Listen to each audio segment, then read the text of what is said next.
our two panelists today who I'm very, very excited to bring on board. They're very familiar if you are part of Women at Work.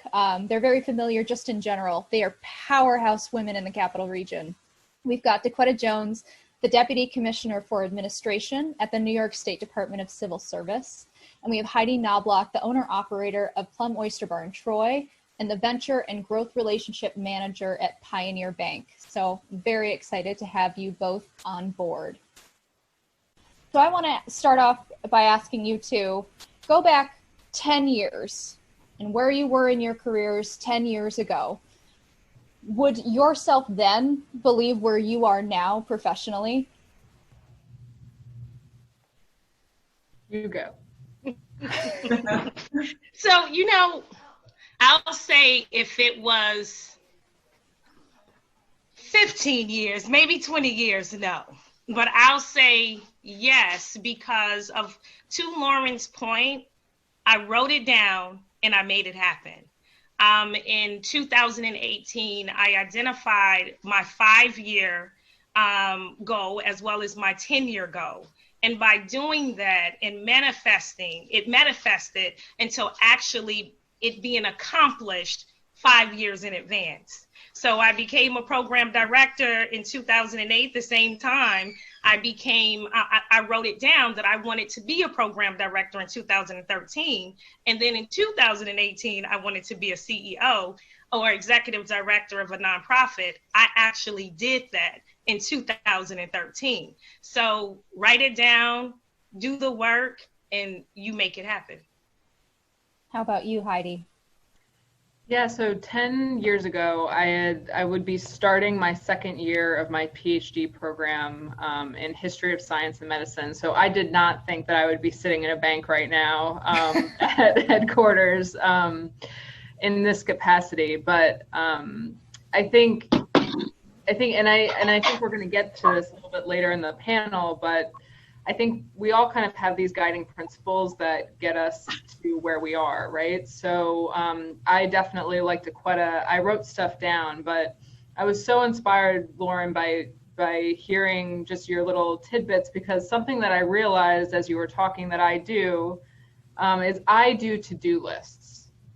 They're not like visioning, they're just to-do lists. And so there's good and bad with that, right? So I think that my to-do list 10 years ago would probably be kind of similar to my to-do lists today. And what that means is that each day I get a little farther in doing these, goals, but they're not these broad stroke plans. So I didn't think I'd be where I was today, but I knew I would always be kind of like, chipping away at the larger plan. You'd be pushing the line a little bit more. Yeah. Well, there might be some folks that are familiar with both of your careers. There might not be. So I'd love if each of you could just take a quick kind of rundown of your individual career paths. And Daquetta, how about we start with you? Okay, so I always knew that I wanted to help people, to serve people, to help people be their best selves, and to help the most vulnerable people. The homeless, the victims of domestic violence, individuals that are struggling to make ends meet, because I was on that side. So in 2001, I actually started my human service, or actually 2000, my human service degree, associate's degree at Hudson Valley. And I started my career in human services in 2001 at Center for Disability Services.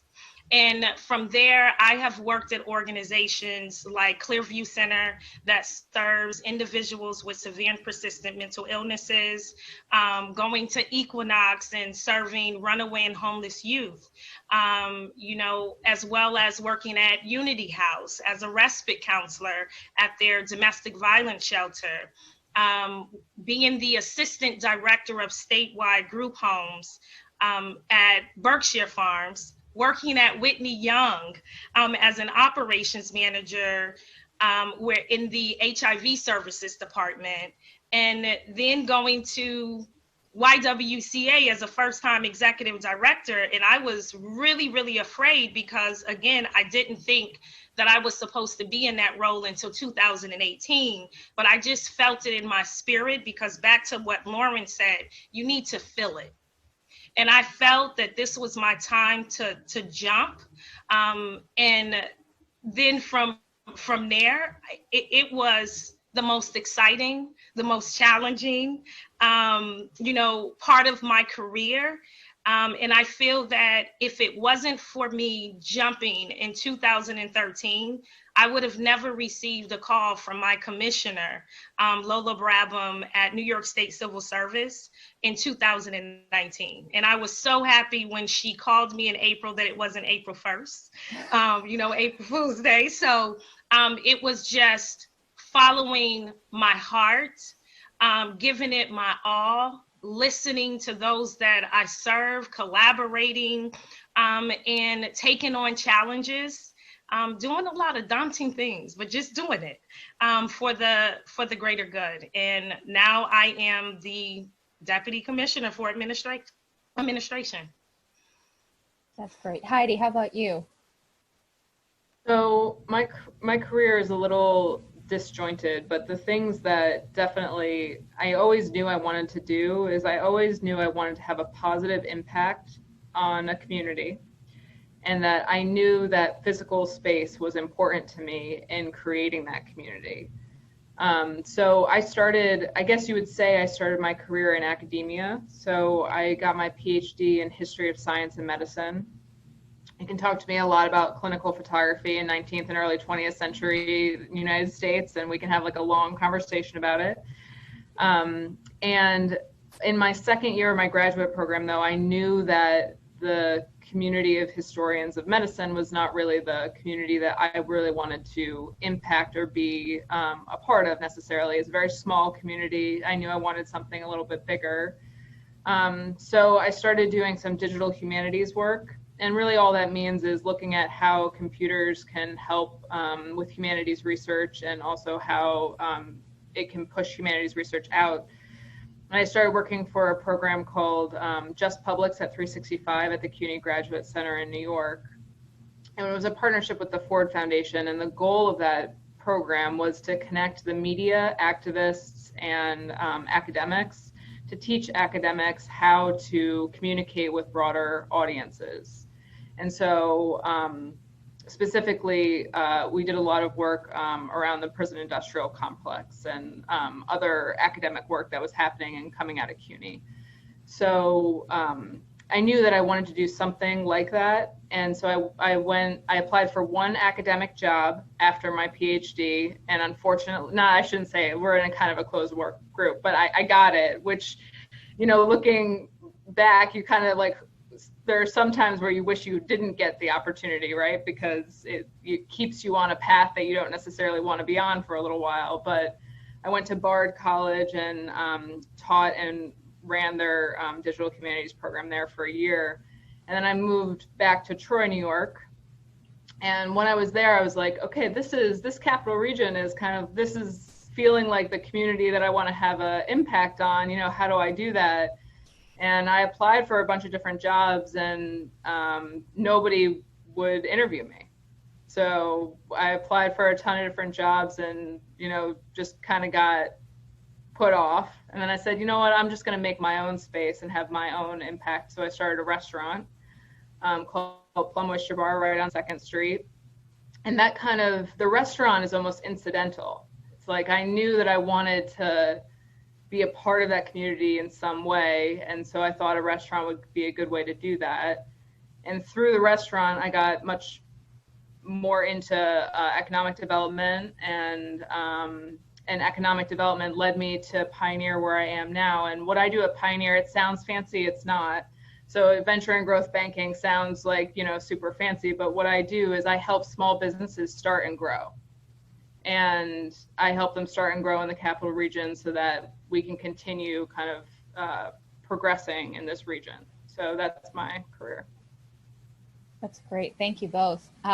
So both of you touched on something, Heidi, that you brought up was like guiding values guiding values that really dictate your path, or at least the path you want to take.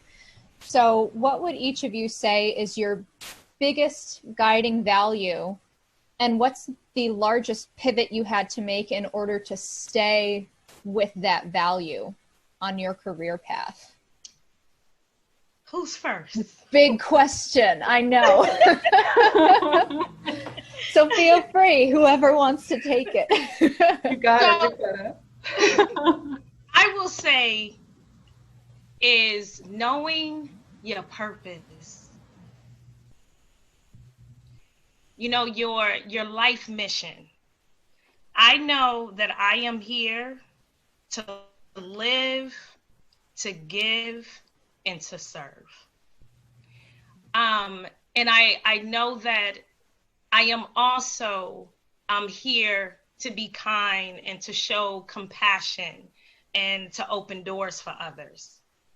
And I'm also here to be accountable and to hold others to be accountable. And when I had an opportunity to be a leader of an organization, which I would not name, I think I had just turned 30. I was nearly making $80,000 a year. However, it was demanding a lot of my time as a single mother. And I really had to reevaluate my commitment as a mother, my life, mission and purpose. What are my responsibilities? And also, I did not like the leadership. I felt that the leadership was very poor, and it was having a negative impact on the individuals that we served, as well as the individuals that were serving, the population that we were committed to. So I had to make a very big decision and leave.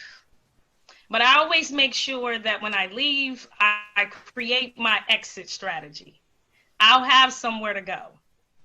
And I know that I had gotten comfortable with making nearly $80,000 as a nearly 30-year-old. I actually left and went to Whitney Young. And I had to deal with nearly a $30,000 cut.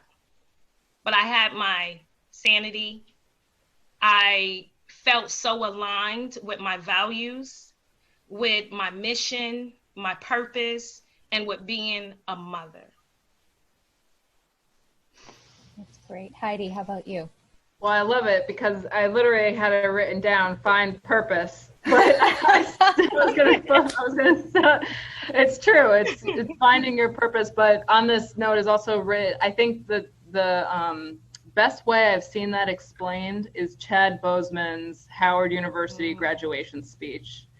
And I would encourage all of you to look at that graduation speech if you have not seen it, because finding your purpose, I think, is critical. And for me, I mentioned early on, I'm a to-do list person, right? So I think my purpose often hinges on very specific goals, and that my purpose changes over time. So my purpose right now is to double the per capita income in the capital region and increase the median income by 50% and have our poverty in our cities, Troy, Schenectady, and Albany.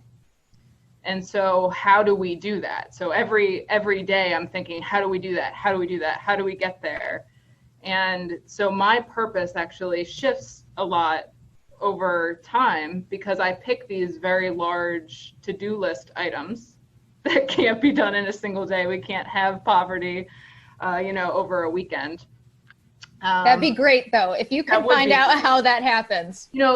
Albany and Troy and Schenectady have some embarrassing statistics. Yes. We are doing a very bad job. And so our poverty rate is like a quarter of our population in our cities. That's embarrassing. So, that's my 5-year goal. How do we have that poverty rate? How do we increase our median income by 50%? And how do we double our per capita income? Right. So that actually leads me to the next question, and I think I'll split it up a little bit here because I wanted to ask about what's your 5-year plan, because we're talking about mapping your path, figuring out your next steps.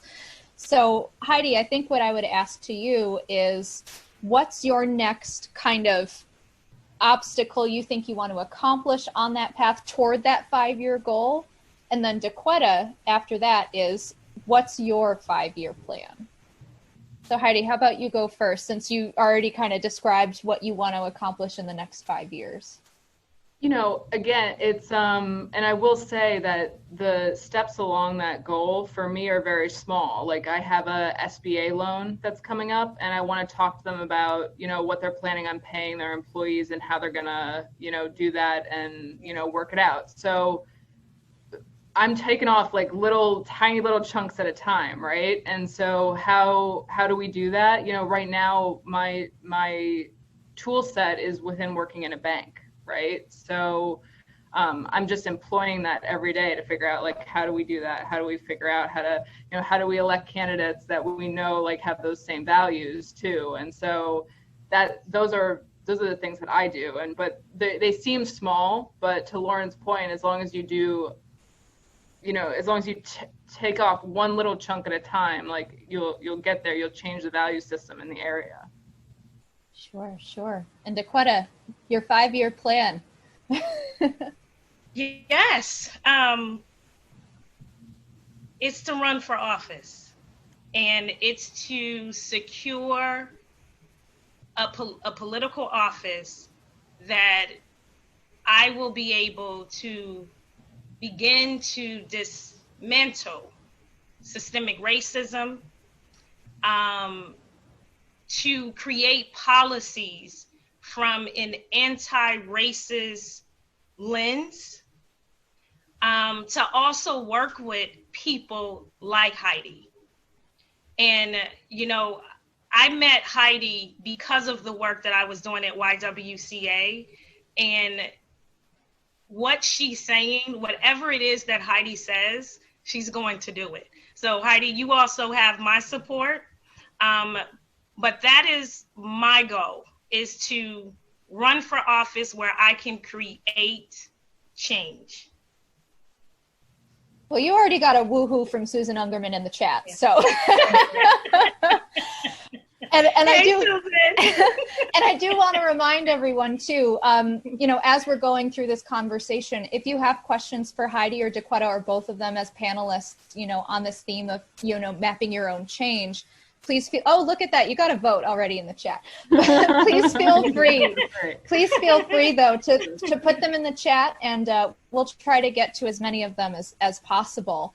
And you know, we've been talking about some good optimism, some tough choices that have been made on each of your career paths, but that wasn't always easy to follow your career path. There have been challenges and really tough obstacles to overcome. So what would you say has been the biggest challenge that has made forging your career path the most difficult?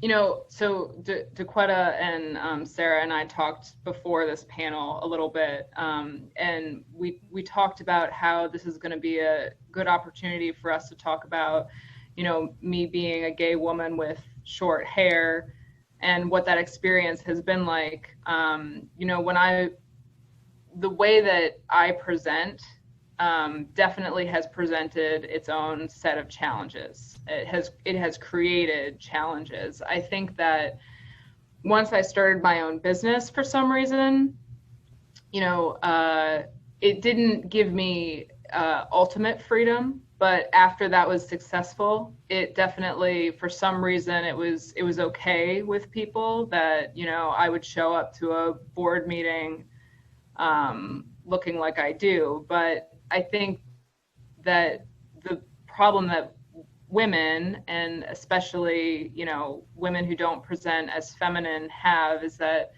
just every conversation you have to watch what you're saying. And so it is that, not necessarily, it's that extra layer that you have to get through in order to process your thoughts out loud. in order to get these things done. It's that extra layer, it's that extra thing that you have to deal with, that weight, that backpack that's always on you, right? And so I think that just generally that would be my largest challenge, which was, you know, just always having to have that echo chamber in my head. Always like, is what I'm saying going to come across as aggressive? Is what I'm saying going to be, you know, thought of in this way? Or, you know, think of everything I'm saying from 10 different directions, just so that I don't put myself either, you know, in a awkward position. Like I've come into rooms before and people have thought that I was a man, so have said like, hey sir, blah, blah, blah.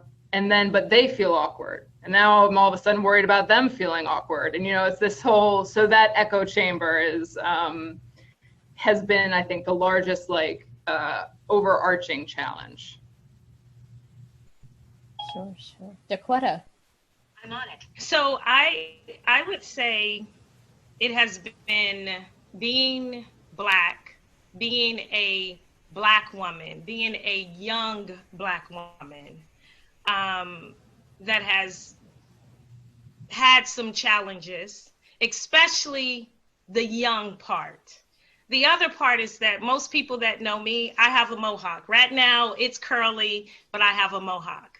And, you know, I have a mentor that I love, and, you know, I can always be vulnerable with. She can be very honest with me. And I remember when I was looking to make the jump and I began applying for executive level positions in 2013, she had suggested that I wear a wig. And I was like, well, what happens if I get the job? Like, do I have to always wear this wig? Like, no, I am going, if they don't like me for who I am, I don't need to be there. They don't deserve for my worth and what I can contribute to their organization. The other thing is being an a new first-time executive director, especially Black, and there's no record of there ever being an African-American woman leading an organization with over 130 years when I started. And I didn't have a large network. I went into a lot of places and I was the only Black person.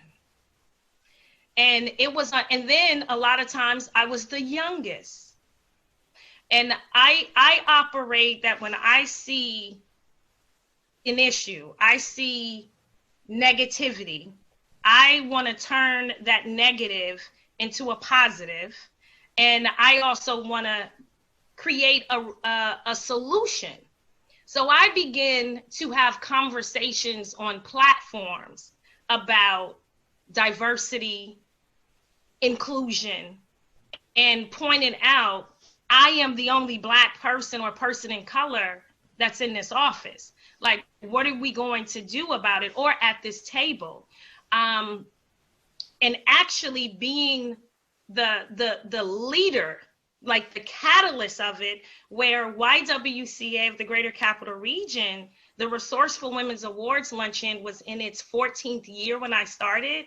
And I was just saying, I don't see a lot of women or non-binary individuals that look like me, or they just don't identify as a woman, but they fall under the category to be awarded. And I'm like, why are we just awarding white women? I know that it is some bad ass Black and brown women that's out here. So we actually completely restructured those awards.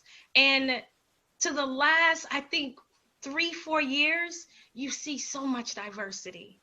We've honored transgender women. It just was so comforting that I seen an issue. I wasn't upset about it. I took control of it and also started seeing that change in other organizations. That's great. That's really, yeah. And that resourceful women audience. It really is like you just draw power from so many communities there. So it's a really lovely thing to see. We've got a couple of questions here in the chat. Someone had asked, Abby had asked about the role of mentors for each of you. Daquetta, it's something that you had alluded to just then, but how important has mentor and mentorship been to you when going about your own paths?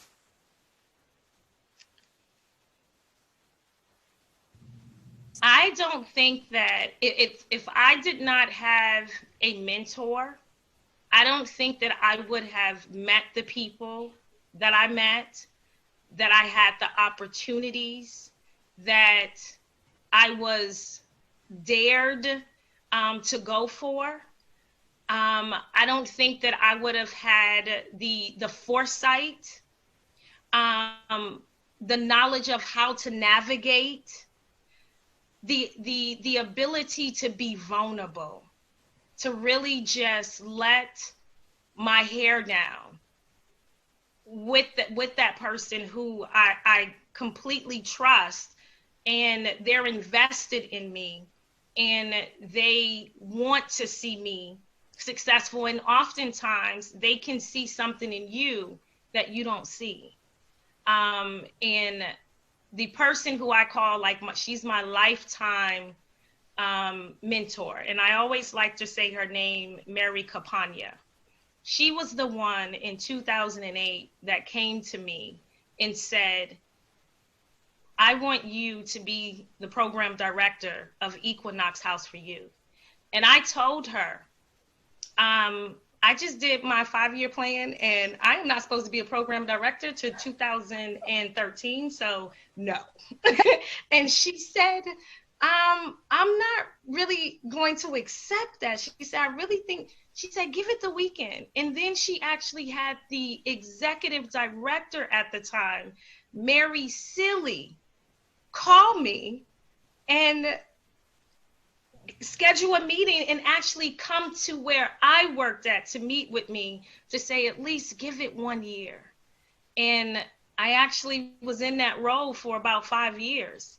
So I feel that they're that support, that cheerleader for you, a resource.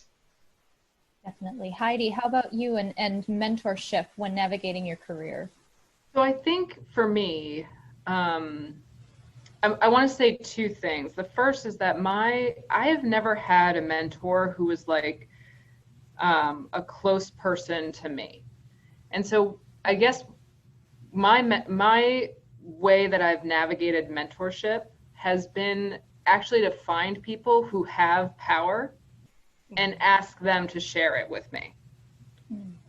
And so they haven't been close with me necessarily in terms of like, I don't share my personal life with them.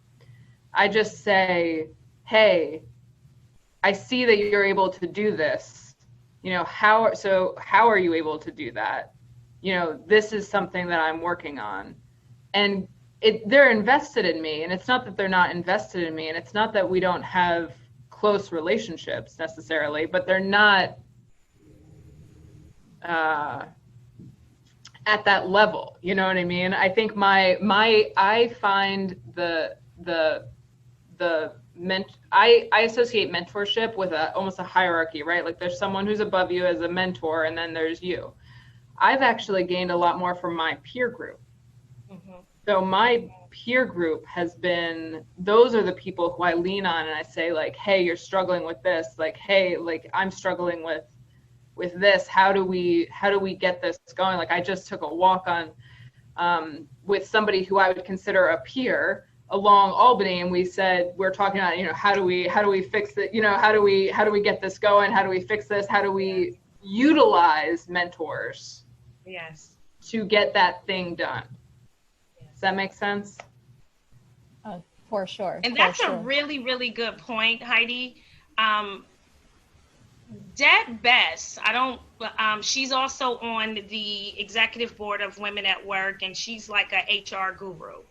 She actually reached out to me when I started at YWCA and connected me with two other first-time executive directors, young women. So Ashley Jeffries Bosch, who is now with the Mohawk,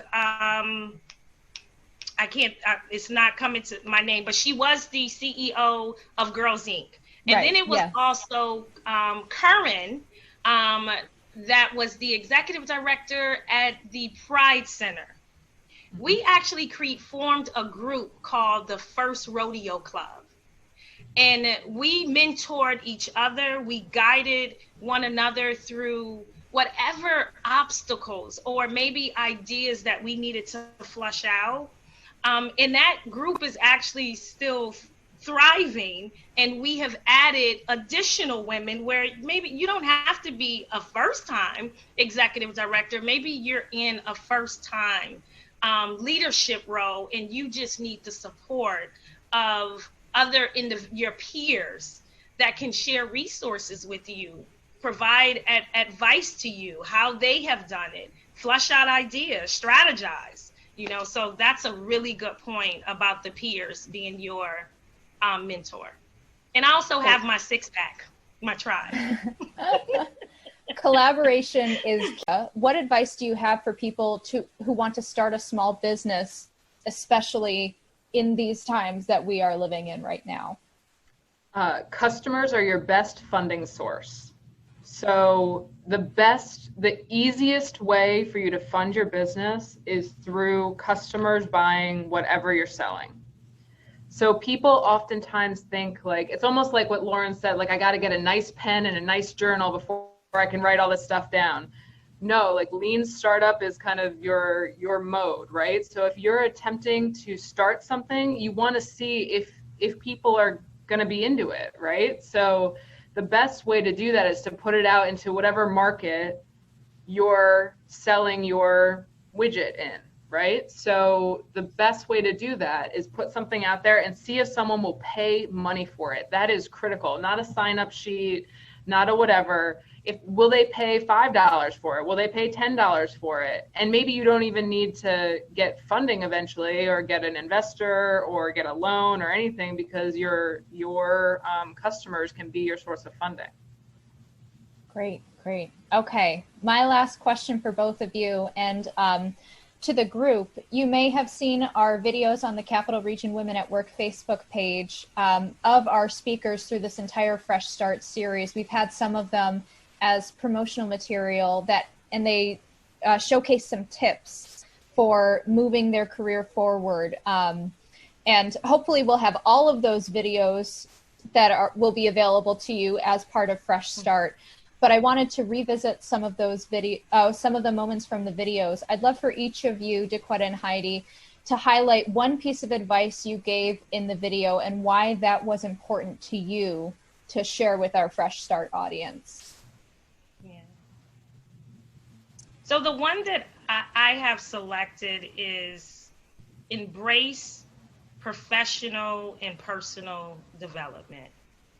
I think that it really ties in with the other tip far as defining your future, or mapping out your future, as well as expecting change and challenges. So as we grow, we need to continue to stretch ourselves. So we need to commit to being a lifetime student, because no one person, I don't care if you're a genius, you don't know everything, and things change. Like, whoever knew that we would have COVID-19? And I think that with that has changed our status quo, with thinking that this is the way that we've always did it. We can't work from home. We can't do an event virtual. Nobody's going to come. And it has really challenged us to improve ourselves, to use the resources at our fingertips, and just to get out of the mindset of thinking this is the way we always done it, and this is the way it has to be. Because your business isn't going to be successful, and you won't be successful with that type of mindset. So true. Heidi, how about you?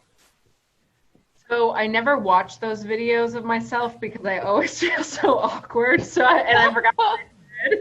I forgot what I said, but it looked like the caption was "Take advice, not criticism," and I'm Yes. me translating. That was the one that I had written down just in case you would need a reminder. But yes, take advice, so not I'm criticism. guessing that was like a version of me saying like haters are gonna hate.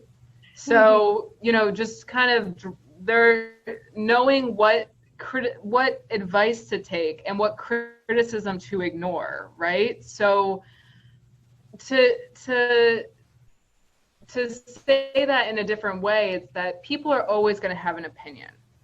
There are, and the bigger you get, the more opinions there are going to be of you, because the more people know who you are and the more that they'll form opinions of you.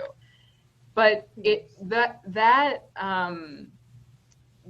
people, there's always going to be a subset of people who will not like you. It will be, or like who will just try to cut you down in a way because they're just trying to criticize, because they're just picking things to criticize. But don't stop taking advice because you're saying, oh, I'm gonna ignore all criticism. I'm gonna ignore all critique. Take the advice, but kind of, weed out the other negative stuff. Right. There is no one that knows best for everyone. There is no one that is all-knowing. I feel like that summarizes both of your tips. Yeah. And I just want to say, Heidi, we are so much alike. Yeah. That is something that I wrote down, is that when I do, speeches or videos, I would never, ever watch it. I couldn't watch it. I would ask my partner to watch it, but I'm like, yo, put on your headphones. I don't want to hear myself. I can't do it. But I had a friend that I also see as a mentor tell me, it's important for you to listen to it because you see the areas that you can improve in. You also get to feel your message. So I actually watched the video like 3 times and I'm like, oh, it wasn't so bad. I love it. And again, to everybody that's on our Fresh Start call today, I'm hoping that we can make all of those videos accessible to you so you can keep going to them for that advice, for those tips from our speakers.